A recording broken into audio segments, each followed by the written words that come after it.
E aí, gurizada, boa noite. Como é que vocês estão nessa sexta-feira, final de tarde? Tudo bem com vocês, gurizada? Oi, prof. O chat não está disponível. Tô de olho em tudo aqui, gurizada. Beleza, Henrique, tudo bem? Tudo certo? Vindo bem? Perfeito. Como é que tá, Alessandra? Tudo certo? Boa. Então, a ideia também aqui é a gente acompanhar um pouquinho, trabalhar um pouquinho, reforçar com as listas também. E a ideia é sempre mandar as listas para vocês um pouquinho antes, assim, para vocês... Um pouquinho antes, eu digo 1, 2 dias antes ali, para vocês terem acesso ao material. E o foco aqui para nós é basicamente URGS e Enem. Vamos se focar nessas duas provas. Então, o senhor vai mandando conforme o nosso conteúdo for avançando. O senhor viu que nessa primeira semana vocês estavam trabalhando com conjuntos numéricos, então o senhor trabalhou e separou algumas coisas de conjuntos numéricos do nosso capítulo 1, do nosso livro ali, de alguns exercícios para a gente resolver, precisar aprofundar um pouquinho o conteúdo. Vocês podem perguntar para o senhor aqui se tiver alguma dúvida, certo? Qualquer dúvida, então, que vocês tenham, sempre perguntem. Então, vamos lá. Deixa eu escolher uma primeiro relacionado a coisas diretas que vocês trabalharam na aula essa semana, tá? Vamos começar com o nosso exercício 4, ó. Lá do Ministério Público de 2023, aí, para quem vai para direito aí. Dados os conjuntos A e B, o conjunto diferença A menos B é definido por X tal que X pertence ao A e X não pertence ao B. O que isso significa? X é um elemento qualquer do meu conjunto, em que esse X está no conjunto A e não está no conjunto B. Então, sejam R e Q o conjunto dos números reais, o conjunto dos números racionais, respectivamente. Um número que pertence ao conjunto R menos Q. Então, eu tenho 5 possibilidades ali, um desses caras tem que estar no R menos Q. Como é que tem que ser esse meu X? Ele tem que ser um número real, mas que ele não pode estar lá nos números racionais. Então, o que vocês precisam primeiro lembrar? Olha só, o que a gente viu na aula? O conjunto dos números reais, tá? Esse conjunto dos números reais, ele é formado por uma união, tá? Então, esse conjunto dos números reais, ele é formado por uma união dos racionais com os irracionais, tá? Então, o conjunto dos números reais é formado por essa união, Q racional e irracional. E agora eu preciso ver aqui qual número que eu tenho ali que seja um número real que não está nos racionais. Ou seja, o que a gente vai conseguir concluir assim na verdade agora quando a gente olha para cá, tá? Primeiro ponto. Se ele é um número real e não pode ser racional, o número real aqui, ó, o Q, o racional, está fora. Ele não pode ser um número racional. Então, na verdade, o que eu quero saber aqui é qual é o número irracional que eu tenho nessa lista. Lembram da definição que vocês viram essa semana? Racional é todo número que eu consigo escrever na forma de fração, enquanto que os números irracionais é todo número que eu não consigo escrever na forma de fração. Certo? Então, quando eu olhar para cá, eu tenho que ver qual é o único número em que eu não consigo escrever na forma de fração. Dessa lista, qual é o número irracional? E aí, um dos exemplos de números irracionais são raízes inexatas, raízes que não têm um valor exato. A raiz quadrada de 9, por exemplo, tu pode simplesmente enxergar ela como um 3. Ou seja, ela é um número natural. Então, o único valor que é irracional para nós é a raiz quadrada de 2. Então, para nós, na 4 aqui, o único número que é real menos o racional é a raiz de 2, que é irracional. Eu vi que tu levantou a mãozinha ali antes. Alguma dúvida, queridona? Deixa eu ver se eu botar o microfone aqui. Fala aí. Ah, agora sim, tá escutando? Sim, agora sim. Viu? A gente não teve aula de matemática ainda. Hoje que a gente vai ter, Ah, te entendi. na verdade. Só que ali o chat também não tá disponível, a gente não tá conseguindo digitar. Só para Tá, avisar. perfeito. A gente vai arrumar isso ali, então. Tá, então... adicionar pessoas, permitido. Tá, beleza. Tá, beleza? Então, hoje vai ser a primeira aula de vocês de matemática. Tá, então vocês vão, na verdade, vocês vão começar com conjuntos numéricos. Não sei se eu continuo com a lista ou falo um pouquinho de conjuntos numéricos. Eu acho que eu vou seguir na lista e vou deixar o conteúdo para o prof, não vou? Aí eu vou trabalhando e falando com vocês algumas coisinhas aos pouquinhos. Vocês chegaram a fazer a URGS ano passado, URGS 2026? Eu sim. Então, bom, a gente cruzou com essa questão 2 aí, tá? Vamos dar uma olhadinha nessa questão 2 aí. A soma de 8 números naturais é um número par. Desses 8 números, o produto dos 6 primeiros é um número ímpar. E o 8º número é par. Com essas condições, considere os números abaixo. Gurizada, vamos em etapas aqui, tá? A primeira coisa que o senhor precisa conversar com vocês, né? Quem são esses números naturais? Deixa eu pegar aqui. Quem são esses números naturais? Azul, isso, azul. Tá?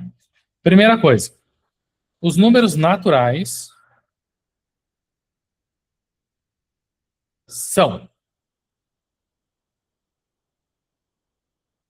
0, 1, 2, 3, 4, 5 e bom. Segue infinitamente. Então, o conjunto numérico, quando vocês cruzarem com essa questão, isso é uma questão sempre batida no vestibular da URGS. A URGS gosta disso. Esse enunciado são as regras do jogo, ou seja, quem é que eu posso utilizar. Estou utilizando os 8 números naturais aqui, são esses caras aqui, e ele fala que a soma desses 8 números é um número par. Desses 8 números pares, o produto dos 6 primeiros é um número ímpar. Então, o que ele está fazendo, na verdade, assim, ó.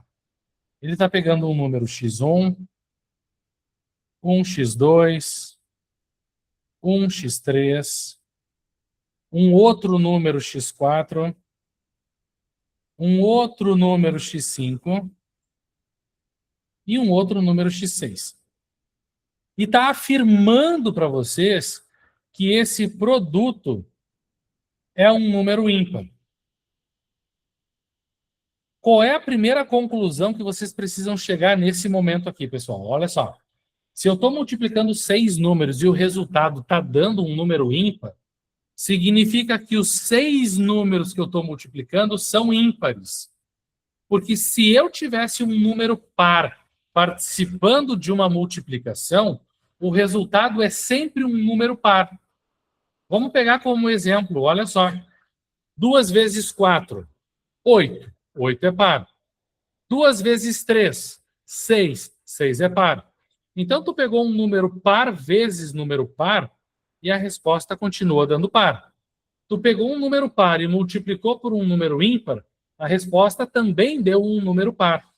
Então, eu consigo concluir que esses 6 primeiros números, que vocês têm aqui, são todos números ímpares, ok? São todos números ímpares ali. Fez sentido isso para vocês? Todo mundo ser ímpar? Porque o produto dos 6, todo mundo ímpar. Agora, o que acontece? Agora, olha essa primeira informação. A soma dos 8 números naturais é um número par. Então, vamos lá. Se tu já sabe que os 6 números é ímpar, vamos juntando eles de 2 em 2, ó. Se tu juntar esses dois, o x1 e o x2, e somar ímpar mais ímpar, dá par. x3 com o x4, ímpar mais ímpar, dá par de novo. x5 e o x6 agora. ímpar mais ímpar dá par de novo. Então, quando tu soma dois números ímpares, tu vai ter um número par como resposta. Então, tu já sabe que a soma desses 6 primeiros números ímpares vai ser um número par, porque tu tem um número par, mais outro número par, mais outro número par. Então, a soma desses 6 primeiros números ímpares é um número par. Isso tu já sabe. Agora, olha as afirmativas. O 7º número é ímpar. Se a soma dos 8 números é par, essa soma que já deu par tem 6 números aqui. O último falou ali no final, ó, que o 8º número é um número par.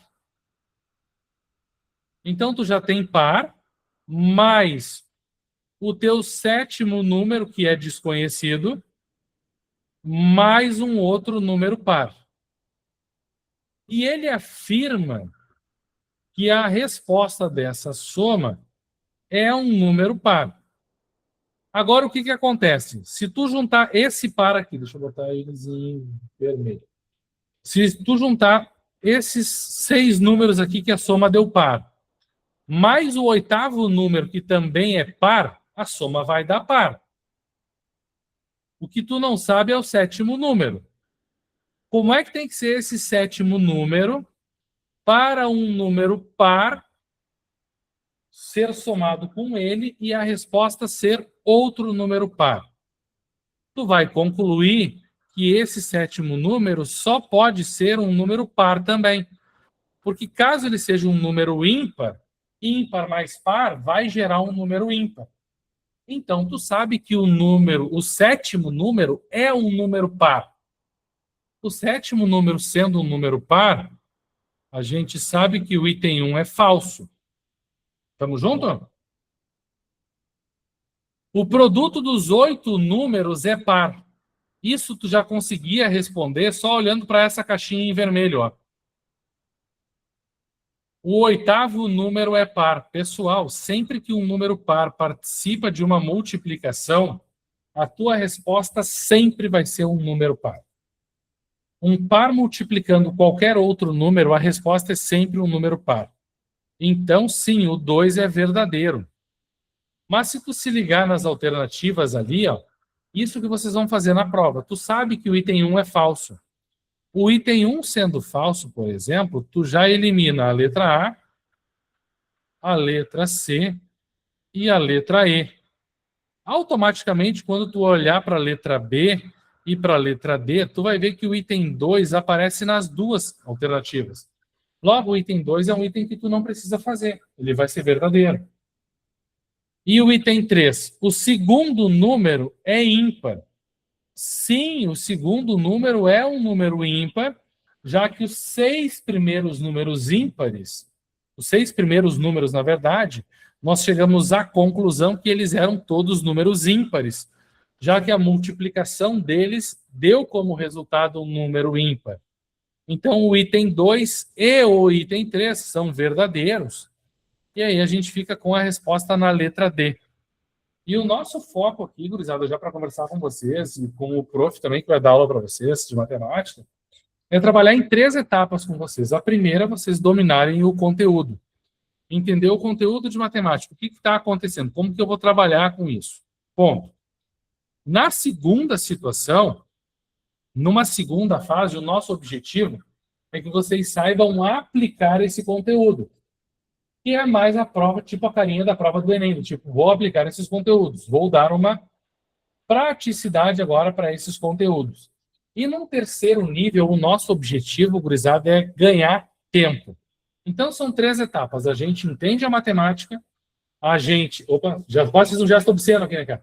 A gente entende a matemática, a gente aplica o conteúdo dela, e na terceira etapa a gente aprende a ganhar tempo. Pode parecer brincadeira, mas aquilo que eu falei para a gurizada de tarde. Se vocês souberem a tabuada com agilidade, cara, vocês ganham um tempo na resolução de muitas atividades que vocês não dimensionam. Queridos, a questão 2, tá tranquilo? Vocês entenderam o que aconteceu aqui? De boa? prof, teria como tu mandar essa lista pra gente ou tu vai postar só ela depois? Hoje eu vou postar ela depois, tá? Os meninos vão postar ela depois, tá, Ali? Tá, Mas obrigada. próxima semana, no máximo quinta-feira, que é o dia que eu mando a lista para a galera do MED presencial também, vocês já vão ter acesso ali, porque eu já vou pedir para os meninos fazerem esse meio campo, tá? Deixa eu ver uma outra aqui, que conteúdo não vai...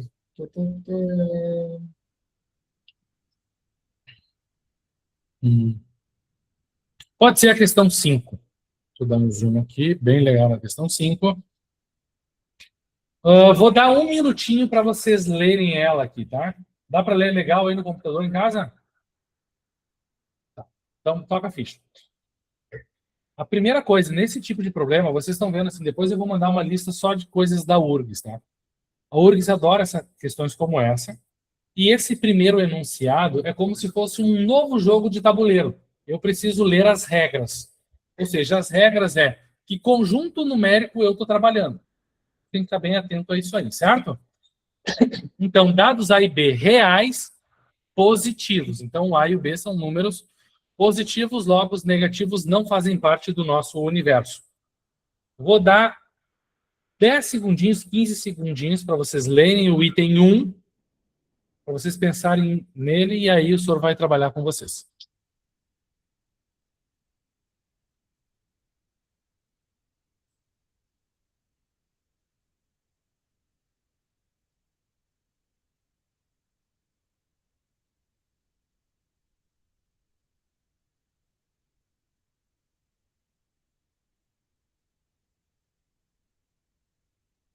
Foi? Então vamos lá. Primeiro, tu tem que cuidar da premissa. O A é maior que o B. Então, a raiz do A é maior que a raiz quadrada do B? V ou F, gurizada? O que vocês acham? V? Isso, boa. O item 1, ele é um item verdadeiro, tá? A raiz quadrada do A é maior que a raiz quadrada do B. Já adiantando um assunto um pouquinho do porquê, tá? Essa raiz quadrada de A, por exemplo, que vocês têm aqui, ó, a gente consegue transformar essa raiz quadrada de A numa potência fracionária, em que ficaria o número A elevado no expoente 1 meio, tá? Quando for a hora, o senhor vai comentar disso com vocês. No expoente 1 meio. E sempre que eu tenho uma relação de ordem, como vocês têm aqui, no A ser maior que o B, tá? O A ser maior que o B. Existe uma relação de ordem. E eu elevo isso a um expoente positivo, essa relação de ordem ela é mantida. Tá? Então, o item 1 verdadeiro. Vamos pular para o item 3 primeiro, porque o item 3 não fala de conjuntos numéricos, né? O item 3 ele é mais objetivo.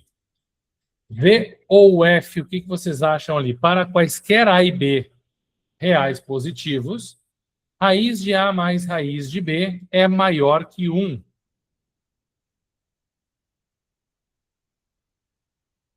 Eu estou vendo uma unanimidade. Sim, perfeito. Ela é uma afirmativa falsa. E aí, como exemplo para justificar que ela é falsa, a gente pode pegar, por exemplo, a raiz quadrada de 1/4 mais a raiz quadrada de 1/16. Quando tu tem uma fração dentro de uma raiz quadrada, tu tira a raiz tanto do número de cima quanto do número de baixo. Então, a raiz quadrada de 1/4 é 1 meio. E 1 meio nada mais é do que 0,5. Agora, raiz de 1/16 é 1/4. 1 dividido por 4 é 0,25. E agora, se a gente for pensar em dinheiro, ó, 0,5 é a mesma coisa que 0,50. E 0,50 mais 0,25 é 0,75. E 0,75 não é maior que 1, como ele está sugerindo aqui. Logo, o item 3 é falso. Então, a gente sabe que 1 é verdadeiro, 3 é falso, e agora vamos para o item 2. Olha só. No item 2, ele fala em números irracionais, tá? Quem são esses números irracionais por definição? É todo número que eu não consigo escrever na forma de fração. Se eu não conseguir escrever um número como uma fração, ele é irracional. Exemplo de números irracionais seriam raízes inexatas. Raízes que não têm um valor exato. Mas se eu escolher, por exemplo, um A e um B, que tem valor exato, ó, raiz quadrada do 4. O B, vamos trocar o B por 9, raiz quadrada de 9. Existe a raiz quadrada do 4, que é 2. Existe a raiz quadrada do 9, que é 3. 2 mais 3 vai dar 5. E nesse universo, o 5 não é um número irracional. Ele é um número racional, sim. Então, nesse caso, nós temos item 1 só verdadeiro? Isso, só o item 1 verdadeiro, então a gente fica com A de América. Tranquilo, queridos? Essa? É de boa até, né? Não é ruim, né? Vamos ver uma outra aqui para a gente fazer. Uhum. Ah, essa aqui é legal. Mas vamos fazê-la depois, porque tem um item que é problemático. Essa aqui do Enem, questão 18.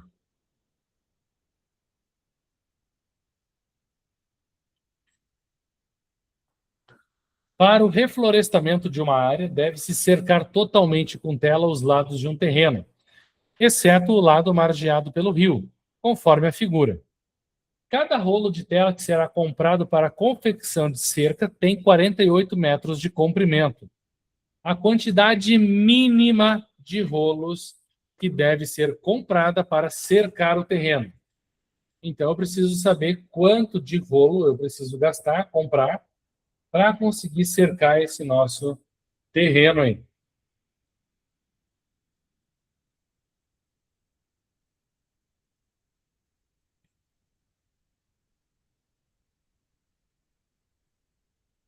Primeira coisa, faz sentido que tu precisa somar os 3 lados do terreno? Porque aí tu vai saber quantos metros de cerca tu vai precisar. Então, se vocês olharem aqui, gurizada, tu tem 2 pedaços de 81 e um de 190. Então, vamos lá. 190 mais 81 mais 81. Então, vamos lá. Aqui vai dar 2. 8 mais 8, 16. 16 mais 9, 25. Sobe 2 lá. Então, a gente tem aí 352 metros de tela que a gente vai precisar comprar. Quando ele pergunta quantos rolos eu vou comprar a partir de agora, a gente precisa pegar esses 352 e dividir ele por 48. Lembra que o senhor falou da tabuada? Se tu lembrar da tabuada, facilita muito. Se tu enxergar o 352 como 35 e o 48 como 50, logo tu enxerga ele como 5, 7 vezes 5 é 35. Então, o 48 cabe 7 vezes ali dentro. 7 vezes 48 dá 336. 336, então 352 menos os 336 vai dar 16. 6, 16. Droga, não estou conseguindo subtrair, que horror. 6 dá 42. Então dá 16. E aí tu vai colocar a vírgula aqui e vai colocar mais algumas coisinhas depois da vírgula, certo? O que tu precisa se ligar nesse exercício? Primeiro, O Enem ele vai trabalhar com tudo de possibilidade, ou seja, ele vai colocar distratores, porque querendo ou não, cara, quando tu está fazendo a prova, tu vai estar um pouquinho nervoso, ponto. Segundo, ele vai considerar que tu vai estar tão eufórico de estar fazendo a divisão, que tu vai enxergar um 7 e ele coloca um 7 nas alternativas. E esse 7 ele vai funcionar como um distrator. Então a gente tem que ter muito cuidado com esses distratores. Porque esses distratores são números que eu transito por eles durante a questão. Então eu tenho que estar bem atento, tá? Então vamos lá. Quando ele pergunta a quantidade mínima de rolos, como deu 7, significa que se tu comprar 7 rolos, vai faltar. Logo, tu precisa comprar pelo menos 8 rolos. Então, 8 é a quantidade mínima que vocês precisam comprar para garantir que vocês vão conseguir cercar todo esse terreno com a tela. Então, a gente tem que ficar bem atento, porque eles vão explorar esse tipo de coisa. Tanto que ele colocou o 7, colocou os vizinhos do 7, o 6 e o 8, e que nem eu brinquei com a gurizada hoje de tarde, o 11 e o 12 para quem está muito louco na prova, não sabe nem o que está acontecendo. Ou seja, tem para todo mundo a resposta, vocês estão entendendo? Então a gente tem que ficar bem atento. E querendo ou não, são essas questões, porque ela não é tão difícil, são essas questões que vão te dar uma pontuação maior no final, na hora da prova. São elas que eu preciso acertar. Porque com 25 a 30 acertos, se eu não me engano, com 25, 26 acertos, tu já conseguia fazer mais de 800 pontos na prova. Tu só precisa acertar, digamos assim, as chamadas questões certas, que são as questões com TRI mais baixo. Vamos lá, Lete, levantou a mão, pergunta, queridona. O chat ele não está funcionando, então pode ser pelo microfone mesmo. Cliquei sem querer, senhor, desculpa. Ah, bom, tá, bom, beleza. Queridos, tranquilo essa? Vamos fazer uma questão bem rápida, assim, que é aquela questão que vocês ainda não estavam no planejamento familiar. Universidade Federal de Minas Gerais, 1994. Uma questão bem recente, né? Está fazendo 34 anos hoje. Então, vamos lá. Deixa eu pegar aqui, cadê o mouse? Mas eu vou tirar isso aqui da frente. Aí. O menor número inteiro positivo que, ao ser dividido por qualquer um dos números 2, 3, 5 e 7, deixa resto 1. Então, na verdade, se tu for olhar o que essa questão lá de 94 estava te pedindo, ela faz o seguinte, querido, ó, pega o número, divide e vê se dá resto 1. Certo? Agora, o que eu quero de vocês? Lembra que o senhor comentou a ideia também que a gente tem que ganhar de um adversário implacável chamado tempo? Tu não está dividindo por 2? Todo número par é divisível por 2. Se todo número par que é divisível por 2, ele deixa resto 0. Não sobra.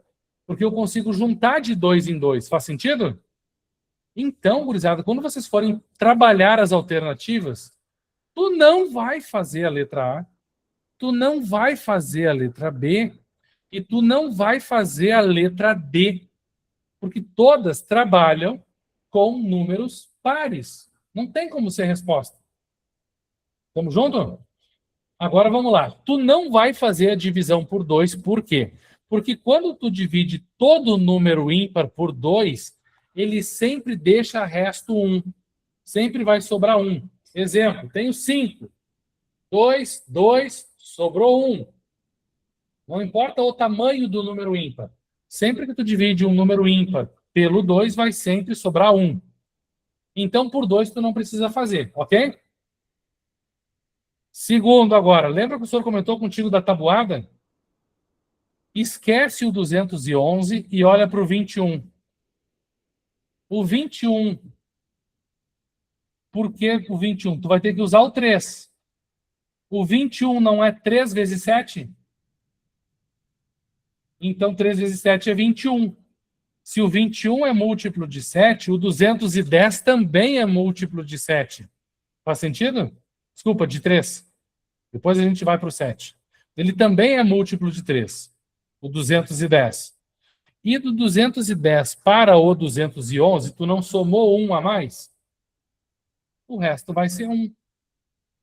Ah, Sor, mas eu não vou enxergar isso na prova. Então, querido, tu vai pegar o teu 211 e vai dividir ele manualmente por 3, sem problema nenhum. Porque o senhor quer que vocês acertem a questão. Como vocês vão fazer, não importa. 3 vezes 7, 21. Sobrou 0, desceu o 1. O 3 cabe dentro dele 0 vezes. Então, o resto continua 1. Então, quando tu dividir 211 por 3, vai dar resto 1. Se tu tentar dividir o 211 por 5, vai dar resto 1 também. E assim como o 7. O 421, gurizada, também tem esse processo. O 421 também deixa resto 1 por 2, por 3, por 5 e por 7. Mas por que a gente não marca o 421? Porque no enunciado ele está pedindo o menor. Então, tu vai marcar o menor. Só por isso que é o 421. Desculpa, o 211. Porque o 421 também tem os mesmos restos que o 211. Foi? Então, ele é um processo, na verdade, que explora só uma divisão ali para nós.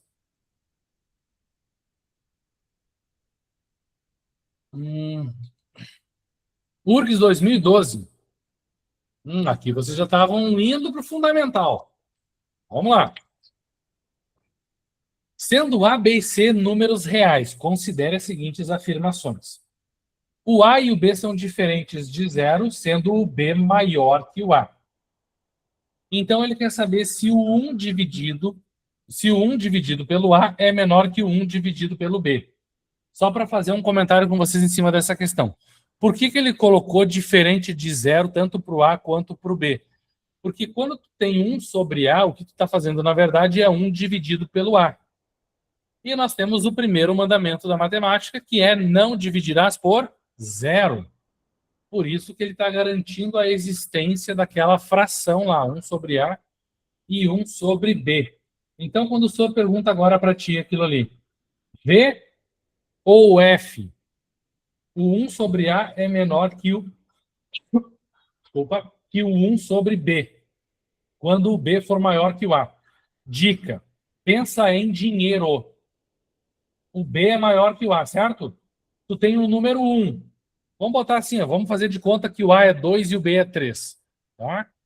E aí a gente está respeitando essa relação, tá? 2 e 3. O 1 meio. Vocês preferem dividir o dinheiro com 2 pessoas ou com 3? Eu prefiro dividir o dinheiro com 2. Por que com 2? Porque eu ganho mais. Então, o número 1 meio é maior que 1 terço. Então, a afirmativa 1, ela é falsa. Estamos juntos? A afirmativa 1 sendo falsa, vocês vão fazer o quê? Vamos para a segunda. Não vai para a segunda questão. Tu vai descer lá nas alternativas, eliminar a letra A, eliminar a letra C, eliminar a letra E para saber que o item 2 é verdadeiro. E que se tu olhar no item 2, na verdade, o que ele está fazendo é a soma de frações. Lembram o critério para tu poder somar frações? Os números de baixo precisam ser iguais. Então, na verdade, o que ele está te falando é isso. Ó. Que quando tu dividir o A pelo C, somar com o B dividido pelo C, é a mesma coisa que somar o A e o B e manter a divisão por C. Então, na verdade, o que ele está te mostrando ali, de forma algébrica, ou seja, com essa sopa de letrinhas, é a soma de frações. Então, é uma garantia que vocês podem somar aquelas duas frações ali. Queridos, tranquilo isso? E agora a gente vai para o item 3. Vamos botar aqui, então, item 2, ok.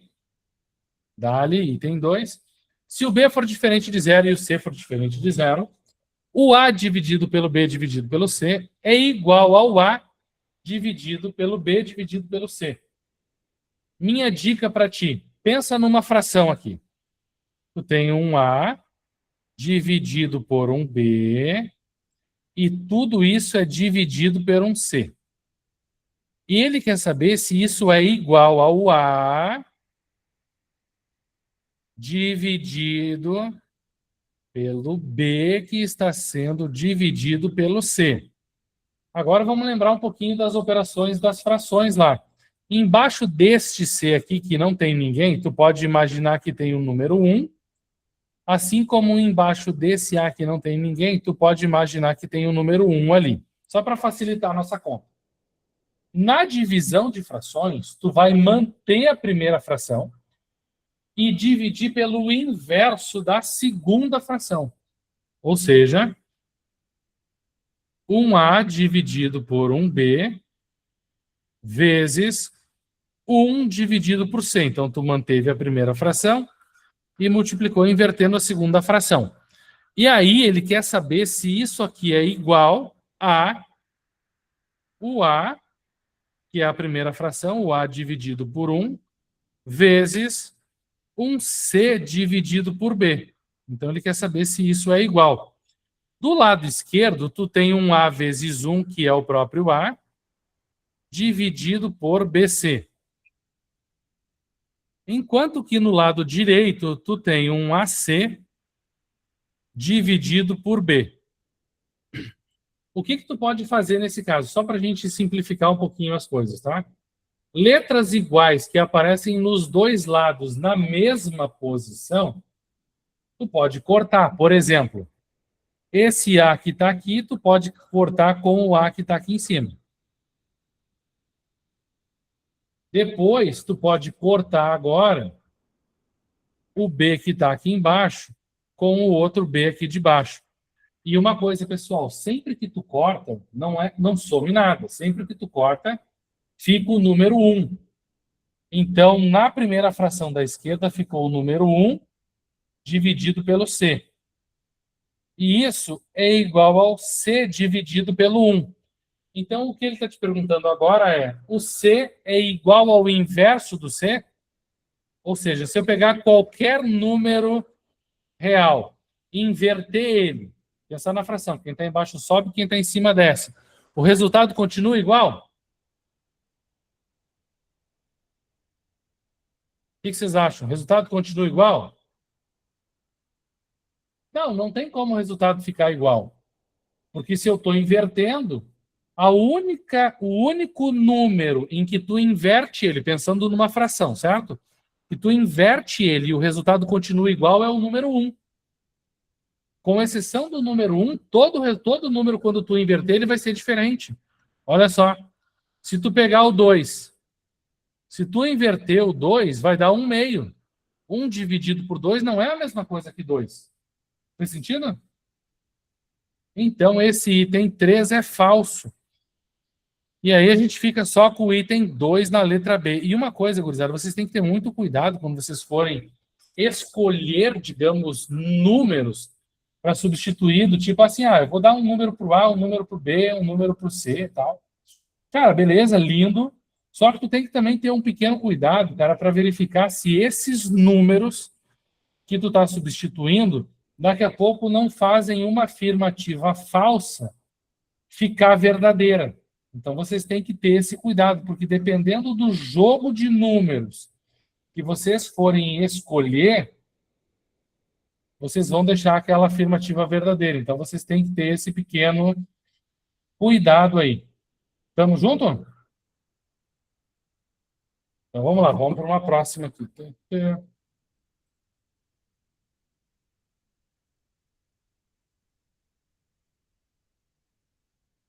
Essa 24 parece legal.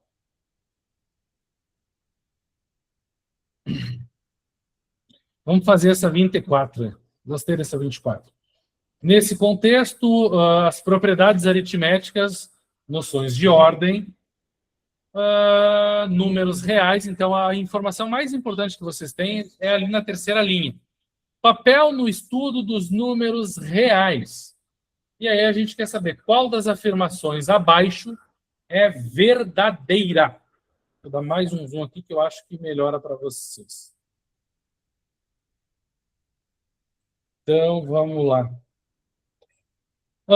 Quaisquer que sejam números reais positivos A e B, é verdadeiro que a raiz de A mais B é igual a raiz de A mais raiz de B. O que vocês acham aqui, gurizada?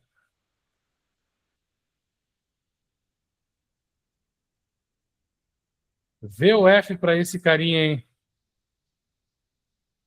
Boa, falsa, isso, mano. E, gurizada, se tu tá na dúvida, meu velho, bota número aqui, ó. Escolhe números e também, assim, tu tem que ser malandro, né? Tem que ser malandro.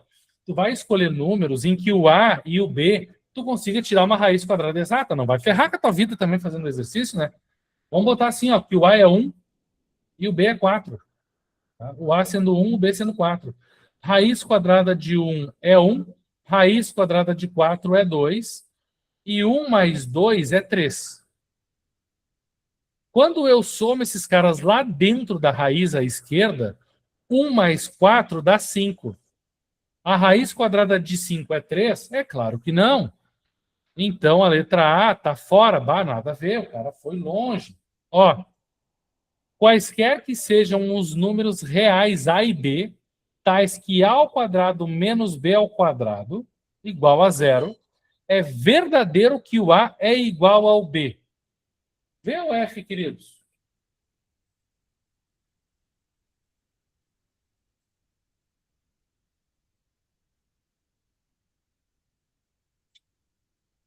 Já viu alguns verdadeiros? Alguém acha que é falso, hein? Pois então, essa segunda premissa ela é falsa. Basta que tu escolha um par de números, por exemplo, em que o módulo do número A ela é igual ao módulo do número B. Exemplo, vou pegar o A, gurizada, como sendo 2 e o B como sendo menos 2. Quando tu faz 2 ao quadrado dá 4. Menos. Agora, quando tu faz menos 2 ao quadrado, também dá 4. E 4 menos 4 dá 0. E ele afirma que o A é igual ao B. E a gente acabou de pegar um A e um B diferentes. O A é 2 e o B é menos 2. Então, a letra B está errada também. Tem várias pegadinhas nessa aí. Letra C, gurizada. O que vocês acham? 30 segundinhos aí para vocês olharem a letra C.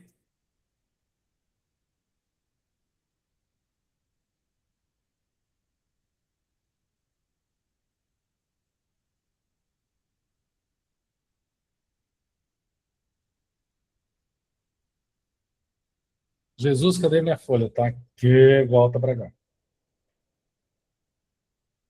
Eu já vi uns 2 falsos ali.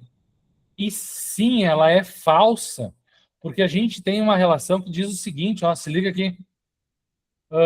Vamos dar um exemplo. A melhor coisa que tem é um exemplo, tá? Vamos botar aqui menos 2 ao quadrado. Então, nesse caso, o A é menos 2, ok? O A é menos 2. Quando tu faz menos 2 ao quadrado, o que tu encontra é 4. E a raiz quadrada do 4 é 2. Que não é o mesmo menos 2 que entrou lá. Aqui, o que ele está te falando, que o A que entra é o A que sai. Só que aqui entrou menos 2 e saiu um 2 positivo. Então, essa aqui ela também é falsa. Por que acontece isso, gurizada? Por causa do expoente par dentro da raiz. O expoente par, ele diz assim, cara, nem fala comigo. Eu nem sei quem tu é. Mas a minha resposta, quando eu te calcular, vai ser um valor maior ou igual a 0. Porque quando o expoente é par, ele nunca admite resposta negativa. Porque o par sempre junta de 2 em 2 e 2 negativos fazem um positivo. Tamo junto? Vamos lá, letra D. Quaisquer que sejam os números reais A e B não nulos, tais que o B é maior que o A, quando eu inverter, porque o 1 sobre B é o inverso do B. Quando eu inverter o B e inverter o A, o que ele está te falando aqui vai inverter a relação de ordem entre os dois. Tá? Vai inverter a relação de ordem entre os dois. V ou F? Eu tenho uma relação de ordem do B ser maior que o A. Quando eu inverter o B e inverter o A, ele está me dizendo que essa relação de ordem ela é invertida também. O que vocês acham, queridos? V ou F? Nós temos aí a Alessandra, Alice. Vamos ver quem mais da gurizada que está presente com a gente aí. Fábio, Gustavo, Henrique, Isa, Leti, Miguel, a Pérola, Raquel, Thiago. O que vocês acham, pesado? Verdadeiro? Gostei da Isa aqui, ó. Isa, essa aí é uma daquelas que a gente fala. Será? E ela também é falsa. Não. Sim, senhora, ela é falsa. Ela também vai ser falsa porque o que acontece? Se tu testar, por exemplo, assim, vocês que testaram números positivos, deem um ok para o senhor se vocês testaram com números positivos. Se tu testar com números positivos, isso é verdade. Só que se tu pegar o B, por exemplo, ó, vou pegar o B igual a 2 e o A menos 1. O B é maior que o A, o 2 é maior que o menos 1. Quando tu inverter o B, tu vai ficar com 1 sobre 2. E ele está me perguntando se 1 sobre 2 é menor, e agora tu vai inverter o A. O inverso do menos 1 é o próprio menos 1. Então, ele está me perguntando se o menos 1 é maior que o 1 meio, ou seja, tem como um número negativo ser maior que um positivo? Não tem. Não tem como. Não existe um número negativo ser maior que um positivo. Todo número positivo é maior que um número negativo. Então, a letra D também está errada. Então, por eliminação, no final de tudo, a gente sabe que a resposta correta é a letra E. Tá? Porque o que acontece? Ele está comparando A ao quadrado e a raiz quadrada de A. Ele está fazendo duas coisas com o número A. E a gente tem uma sensação de que quando tu eleva ao quadrado, o número aumenta, e quando tu tira a raiz desse número, ele diminui. A gente tem essa sensação. E aí a gente acaba muitas vezes olhando para isso na letra E e marcando ela como falsa. Não, eu estou elevando ao quadrado. O número está aumentando e a raiz vai diminuir. Não tem como ser verdadeiro. Só que se tu pegar números reais no intervalo entre 0 e 1, naquela faixa de valores de 0 a 1, quando tu eleva ao quadrado, o número diminui. E quando tu tira a raiz, o número aumenta. Olha só. 1 meio é o 0,5. Quando tu pegar o 0,5 e elevar ao quadrado, tu vai chegar em 1 quarto, que é 0,25. Ou seja, tu pegou o número, elevou ao quadrado e o resultado não aumentou, o resultado diminuiu. Então a gente tem que ter cuidado com esses números que aparecem na faixa de valores de 0 a 1, porque aquela premissa parece ser verdadeira, mas quando eu faço uma operação de potência ao contrário e com raiz também ao contrário. Certo, queridos? Por hoje é isso. Então, na semana que vem a gente se volta. Vou pedir para o Jackson mandar essa listinha para vocês terminarem ela em casa.